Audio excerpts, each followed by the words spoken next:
Welcome to Heaping Spoonful, a twice-monthly conversation with restaurateurs, chefs, growers, and others who have helped generate the legends associated with the eateries across the Mid-South. The team at Benny Keith is proud to sponsor this adventure with the goal of preserving the stories that have helped cultivate an amazing food scene across the Mid-South. So kick back and enjoy a Heaping Spoonful.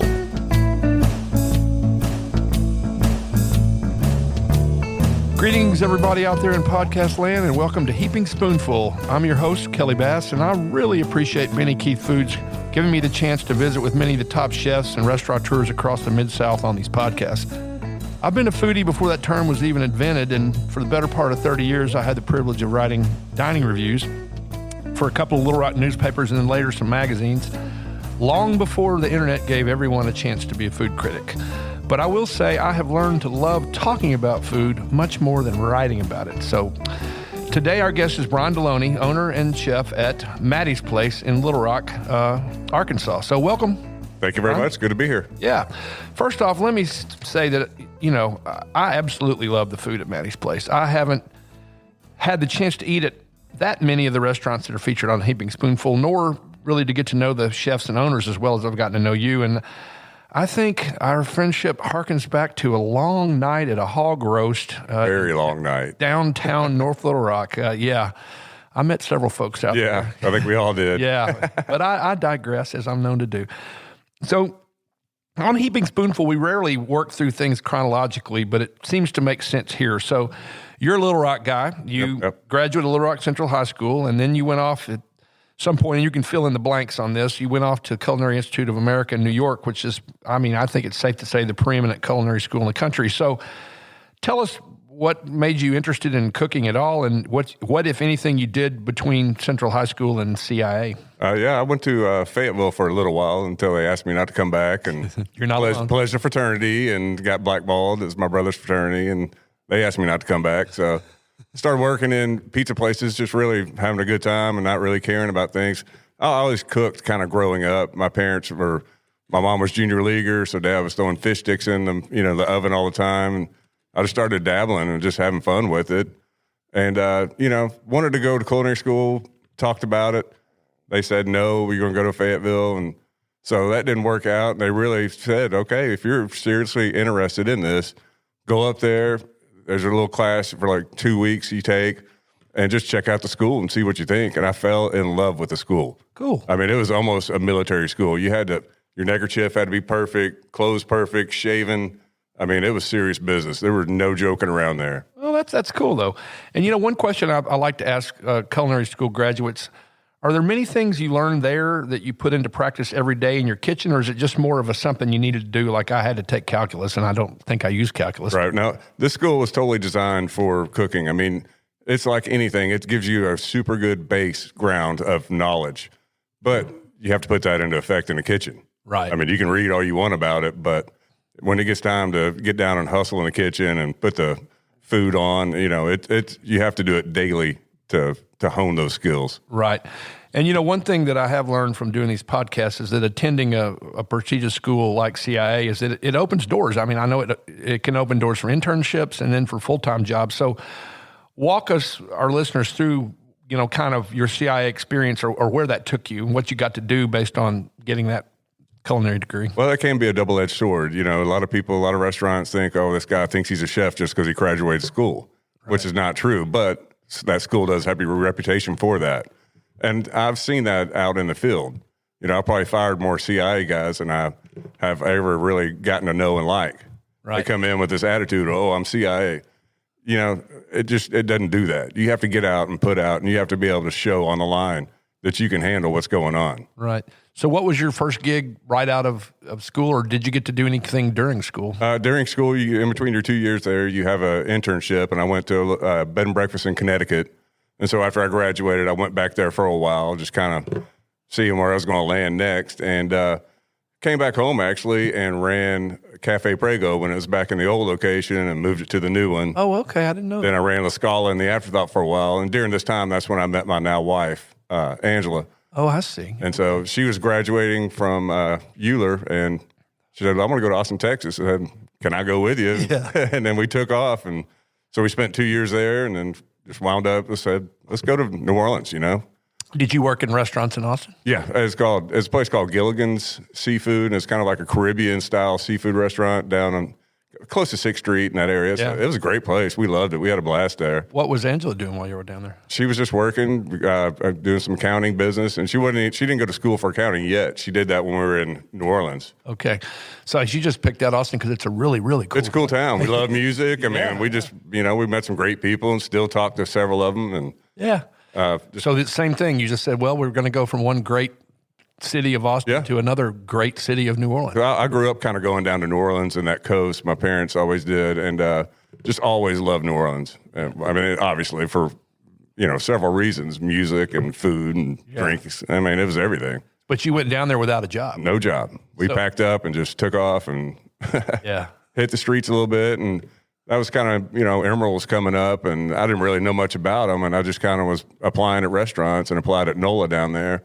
And the chef at the time was a CIA graduate, so we kind of hit it off, and just I went in there as a line cook, and just moved my way up the ranks super fast. And so I have been to NOLA, and so I mean I would think that has to be a fairly high energy, high volume type of kitchen. Yeah, it's high. It's everything's to the roof. I mean, it was serious business. Yeah, when you get going in there, there's a line at the door at 5 o'clock. I mean, down the street. Sure, and I mean, I guess it's kind of, it wasn't baptism because you'd been working in kitchens for years, but I'm sure that was like, wow, if I can do this, I can do about anything. Oh, yeah. I mean, it was great. I loved it. I mean, there's nothing better than getting slammed on the line, and you pull yourself out of that, and you just look around, you're like, man, we just kicked that right in the ass. I know that is cool, and I bet you time goes by quickly. Time flies by. Because, I mean, you are hustling. I'm an old newspaper guy, and, we be grinding at deadline, cranking out copy and, laying out pages and doing stuff, and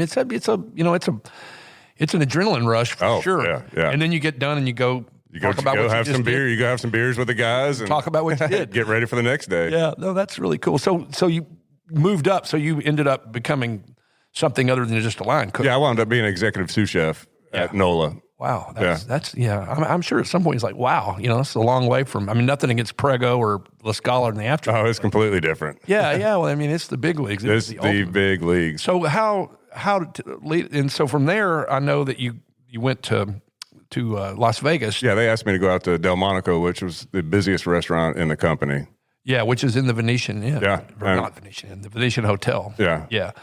And so same deal, you went out there as executive sous chef? Yep, went out there as exec sous. I mean, I sort of knew some of the people out there just from, being in the business at Emeril's NOLA for 5 years. Right. So it was very familiar, and they, we just packed up again and said, okay, why not? We don't have any kids or anything. Let's go to Vegas. Sounds like fun. Yeah. Well, I mean, again, I've certainly been to Vegas several times, but I've never even thought what it might be like to live there. It's awful living there. Yeah. I mean, I loved my job, and she had a great job too. And we enjoyed our jobs and met tons of people we're still friends with, but it's very transient, people coming and going all the time. And, if you were to go to a regular bar, they still have video poker in the bar.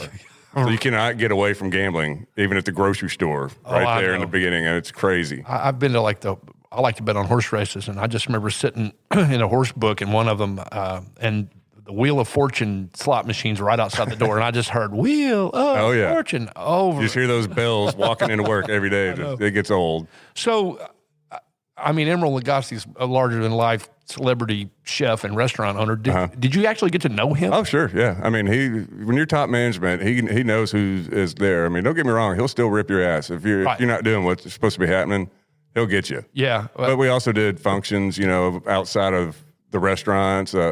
Did one function at this estate up in Lake Tahoe where Robin Williams just gets up and does a 15-minute little stint. Oh, sweet. He's back in the back messing with us as we're cooking the food for this thing and just getting on Emeril, calling him fat. I mean, it's hilarious. It's one of the funniest things I've ever seen. That is totally cool. What would you say that are like the most important things you learned from working in those restaurants? And from, Emeril's influence clearly was present everywhere. Sure. We basically built an HR policy around us coming through the ranks.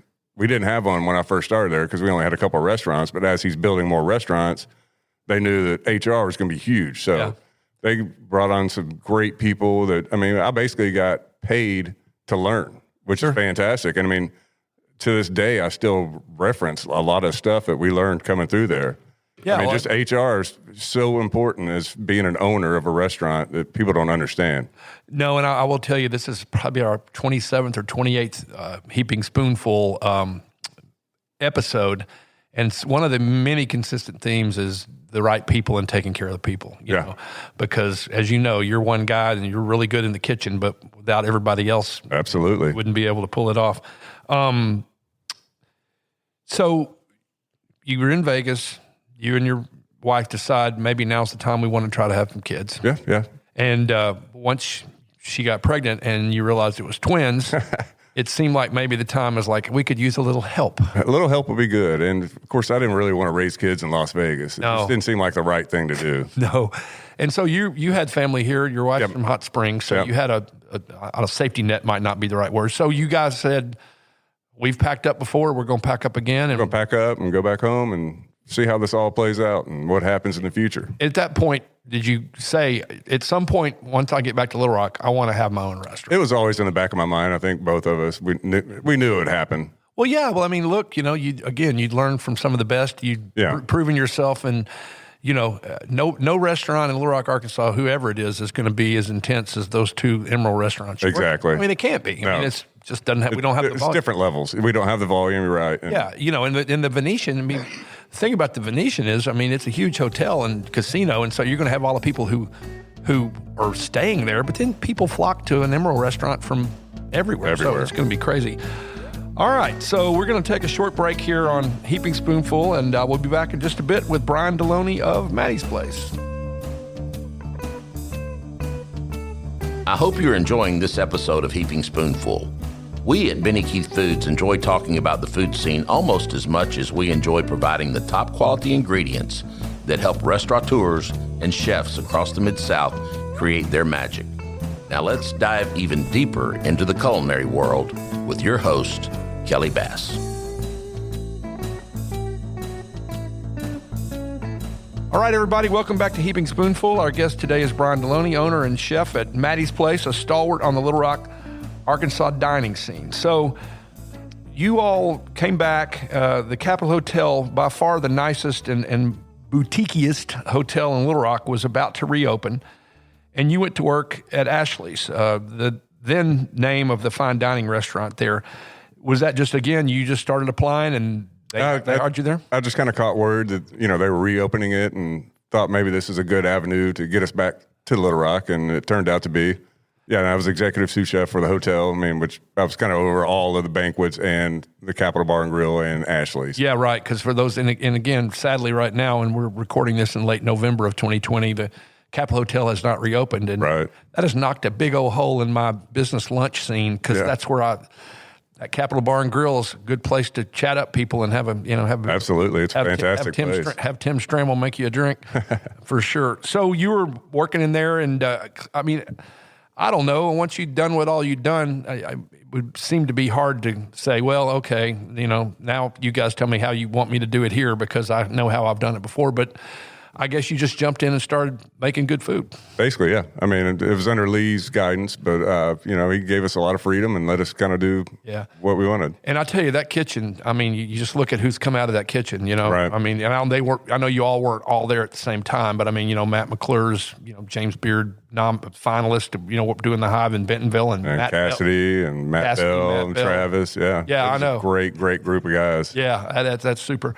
So how long, you weren't there too terribly, a couple of years? Or? No, not even 2 years, probably a year and a half. So how did Maddie's Place come to be? I mean, did somebody walk up and say, hey, I think I'd like you to do this? Or did you just go, I want to find a property? Or it was kind of friends that were trying to get something going in the location and just couldn't get it going. And they just kind of hit me up and said, hey, what do you think? I said, let's do it. And did it. Well, that's cool.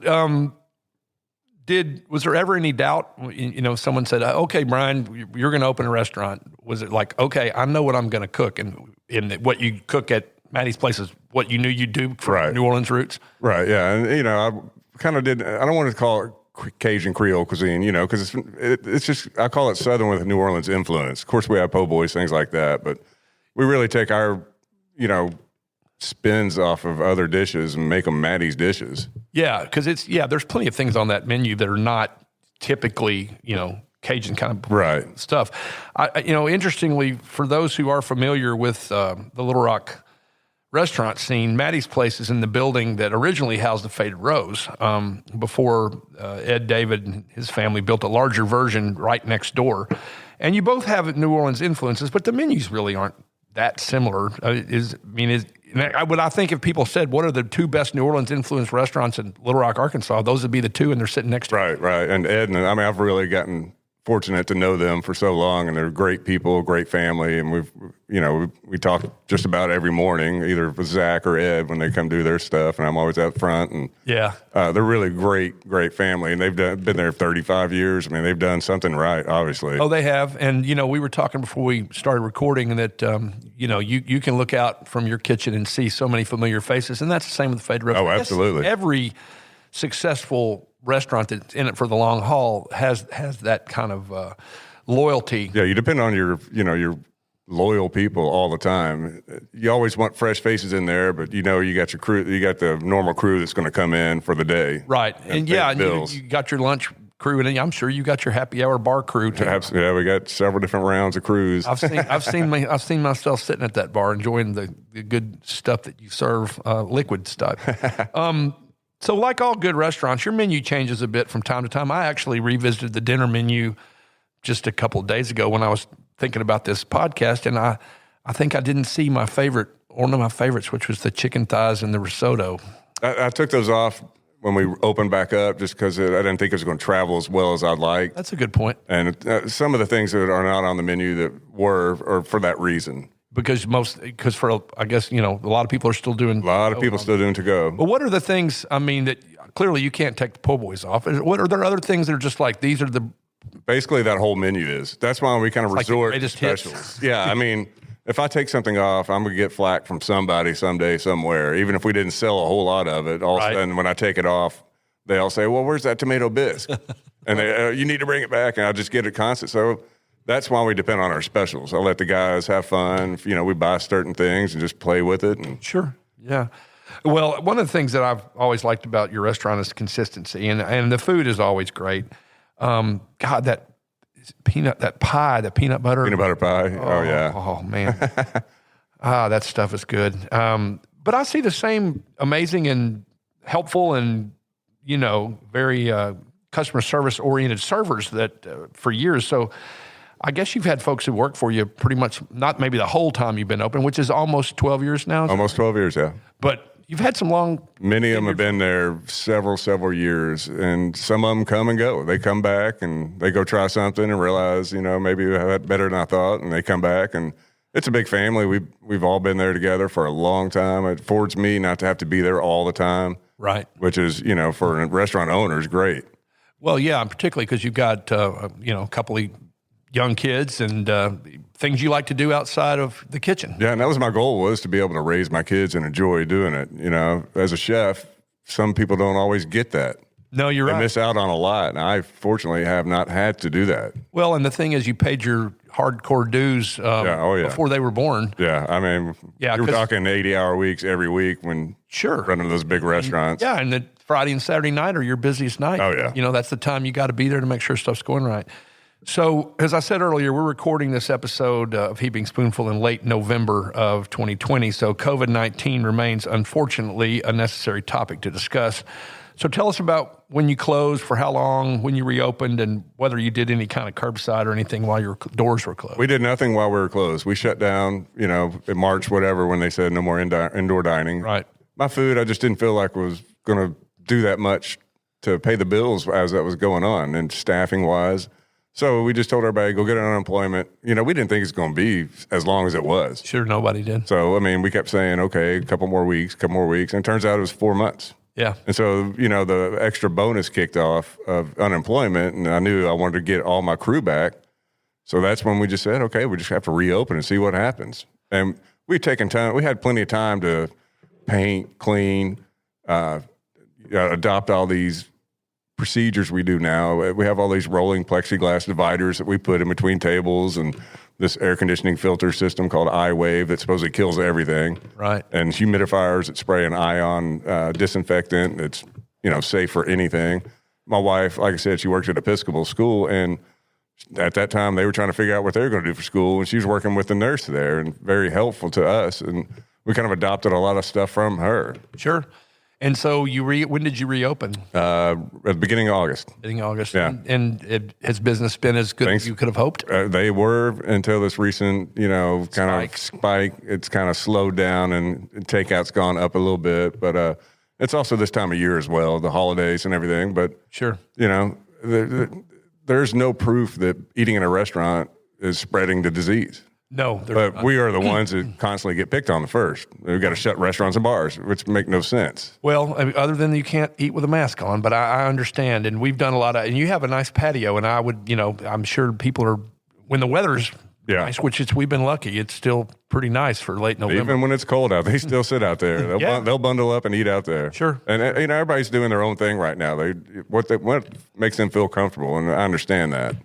Yeah, I do too. And, again, one of these days we're going to look back, hopefully all the vaccine news looks promising, and if we can just get everybody to actually take it once it comes out, right, we'll all be back to our somewhat normal, although never quite the same, I'm sure, sort of existence. Well, listen, I appreciate you, Brian, for being our guest today on Heaping Spoonful. My pleasure. Keep cranking out those that great New Orleans influenced food, and set back a couple of orders of those steak and blue cheese meat pies for me. That is, I can't, I never don't get those for an appetizer. I understand. Oh, they're good.